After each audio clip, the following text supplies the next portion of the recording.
大家好，歡迎收聽國際觀察站嘅節目，我係你哋嘅節目主持人阿 K。咁都相信有一段好長嘅時間都冇同大家去錄節目啦，咁樣。今日適逢即係以色列同伊朗突然之間有個極大嘅衝突發展出咗嚟，所以都專登即刻錄翻節目啦。咁希望同大家講解一下究竟最新嘅狀況，點解突然之間以色列會對伊朗有衝突啦，以及係提高咗一個咁嘅緊張局勢呢。咁亦都同大家講解一下，究竟現時美國喺呢一件事上面嘅位置係點樣呢？節目開始之前都希望大家可以繼續支持 like subscribe，亦都係可以喺下面留言講低你哋嘅意見嘅咁樣。以色列攻擊伊朗啦，咁相信大家一睇完新聞我就咁喺睇 social media 都好多人去討論啦咁樣。其實喺以色列其實喺6月13號凌晨呢，咁突然之間向伊朗發動呢個襲擊啦咁樣。伊朗嘅首都德黑蘭就發生爆炸。以色列官方隨後都好公開表示啦，就係攻擊目標呢，就係伊朗嘅核武計劃設施同埋軍事據點。總理內塔尼亞胡呢，亦都喺網絡直播度公開現身，表示今次嘅行動就係要擊退伊朗對住以色列嘅生存威脅，並且強調呢攻擊呢係會預計會呢幾日都會繼續有嘅，直到呢個威脅消失為止添。基本上目前外界或者甚至乎新聞都未好確實透露到有邊啲嘅地方真係遇襲啦，甚至乎傷亡情況。依家就開始有多些少資料，但係就未去到真係好確實嘅數字咁樣啦。睇到一啲新聞嘅影像，大家都見到就係其實德黑蘭有好多嘅住宅都冒出大火同埋濃煙啦咁樣。以色列喺襲擊之後啦，已經關閉咗領空啦，甚至乎關閉咗全球嘅領事館啦咁樣，咁都以防伊朗會報復反擊嘅添。成個攻擊行動其實就發生咗喺6月13號凌晨，伊朗首都德黑蘭傳出呢個巨大爆炸聲響啦，隨即都即刻有好多嘅火光啦，甚至乎濃煙出到嚟啦。冇幾耐以色列都即刻對外證實就係佢發動今次嘅襲擊啦咁樣。根據以色列官方嘅講法，其實以軍完成咗對伊朗嘅第一階段打擊啦，派出咗數十架軍機向住伊朗多個地區嘅軍事目標同埋核武計設施咧進行呢個攻擊嘅咁樣。佢嘅官方聲明都講啦，就係今次發動攻擊入面呢嘅理由就係因為伊朗持有大規模嘅殺傷性武器，對以色列嘅生存構成威脅，亦都對成個世界構成威脅。以色列係唔可以容許一個將殲滅以色列做目標嘅政權咧持有大規模嘅殺傷武器。總理內塔尼亞胡都喺直播入面都現身啦，就強調今次發動呢個攻擊咧係要擊退對住以色列嘅威脅。預計成個軍事行動仲會持續呢幾日都會繼續有㗎啦，直到消滅威脅為止啦。其實內塔尼亞胡嘅呢番講法咧，就同之前針對哈馬斯嘅態度都好一致嘅。事實上過去其實以色列就好多次警告啦，認為伊朗向住真主黨同埋哈馬斯提供呢個武器同埋資金啦，因此同樣地俾佢哋定性為一個威脅嚟嘅添。截至到13號嘅凌晨，當然都仲未係好清楚具體知道成個受襲同埋傷亡嘅情況啦咁樣。而根據伊朗嘅電視台嘅報道啦，伊朗革命衛隊嘅總部其實係遭到嚴重破壞啦。佢嘅總司令薩拉米可能都已經喺今次嘅襲擊入面身亡添。以色列發動攻勢，頭先講過已經關閉咗領空啦，甚至乎係已經係將所有嘅領事館都已經係關閉咗先嘅咁樣。儘管佢已經宣稱就係第一階段嘅打擊已經完成，但係後續都仲有可能發動多次嘅攻擊啦。所以其實成件事都令到國際上面都好擔憂，究竟成個中東局勢會變成點，亦都會唔會再升級呢？咁樣。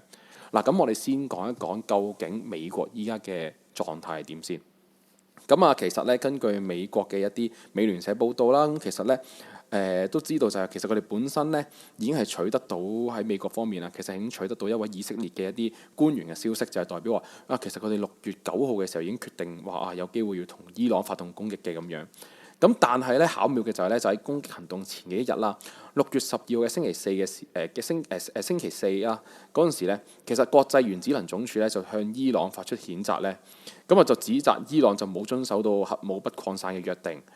透過佢哋嘅報告入面顯示啦，其實伊朗入面佢哋嘅庫存量大量增加，接近製造核彈嘅等級嚟嘅添。而之後咧，伊朗都對於呢件事都採取一個強勢嘅回應啦，宣告就將會興建一座鈾濃縮中心添嘅。咁啊就喺呢個嘅國際原子能總署入面譴責之後啦，美國總統特朗普都對呢件事即刻發出警告啦，就話直接表示啦，就話喂，以色列話唔定係會襲擊德黑蘭嘅喎，咁樣咁已經係開始撤離咗喺嗰個地區嘅美國官員啦。根據過往經驗，當美國真正撤離咗人嘅時候，就代表發生嘅時候即機會好大啦。咁所以其實《華爾街日報》咧都喺當時都已經報導指出啦，就係其實白宮應該係好確實知道以色列會有呢個咁嘅行動，甚至乎計劃，只不過係未知道究竟當日嘅時間表會發生成點樣。當傳出咗會發動攻擊之後啦，咁其實伊朗革命衛隊嘅總司令咧薩拉米都對外回應啦，即係當時啦就話表示如果佢真係以色列真係好似伊朗嘅即係攻擊伊朗啦咁樣，咁佢哋一定會報復啦咁樣。咁冇諗到當佢一講完之後，隔日以色列就已經即刻轟炸德黑蘭，甚至乎亦都係有機會傳出就係佢總司令係已經係遇害身亡嘅。咁當成件事襲擊之後啦，咁其實特朗普尚未有啲咩好回應出到嚟嘅添。咁而美國國務卿嘅盧比奧咧都表示啦，就係以色列對伊朗採取咗單方面嘅行動。都警告啦，伊朗就唔好將美軍當作一個報復嘅目標咁樣。咁其實大家都睇得出就係美國，我諗相信咧，其實佢哋本身已經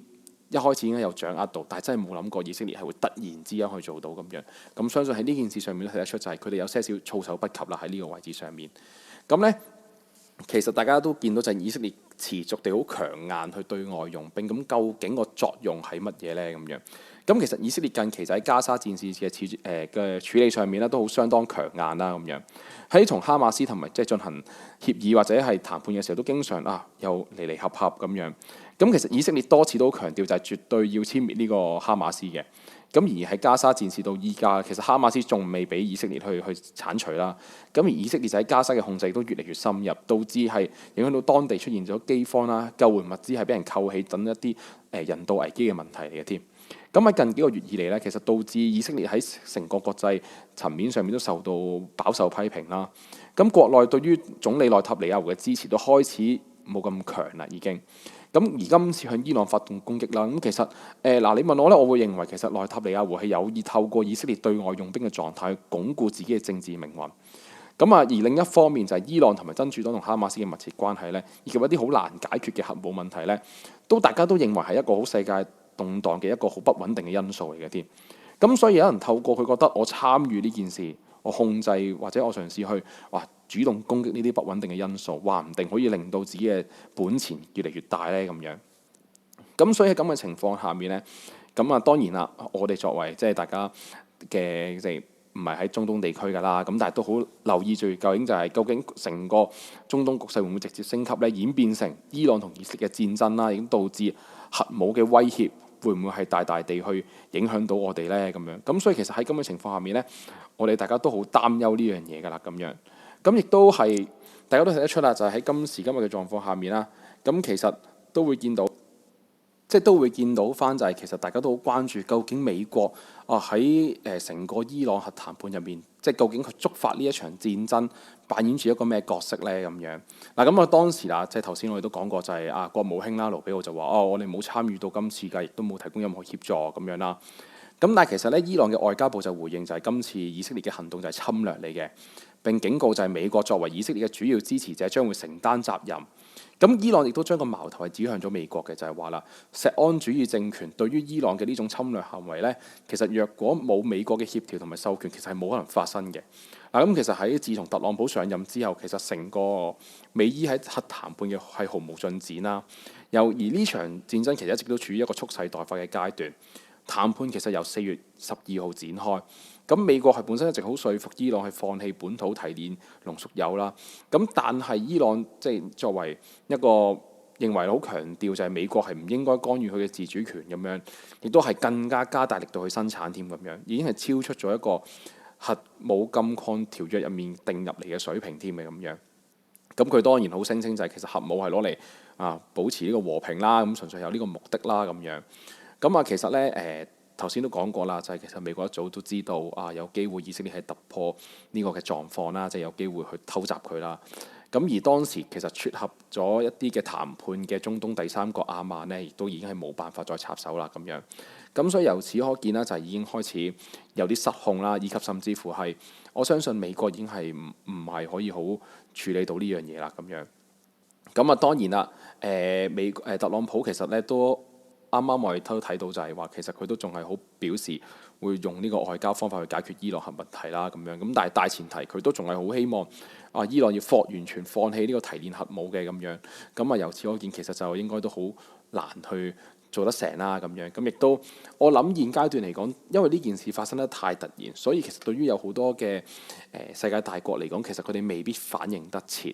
咁有人喺咁嘅形勢下面，我諗佢哋都仲係需要啲時間去商討，或者甚至乎去斡旋兩邊啦，咁樣睇下會唔會有機會有一個嘅協調空間，或者甚至乎可以真係令到呢件事唔會再升溫落去啦咁樣。咁今日關於伊朗同以色列嘅狀況啦，我哋都講到呢一度為止啦。咁我哋如果有再新消息嘅，都可以繼續錄節目同大家講嘅。咁最尾都係啦，都多謝大家嘅支持啦，亦都希望大家可以繼續 like 啦、支持啦，亦都可以 subscribe 啦，亦都可以下面留言講低你哋嘅意見嘅。多謝晒。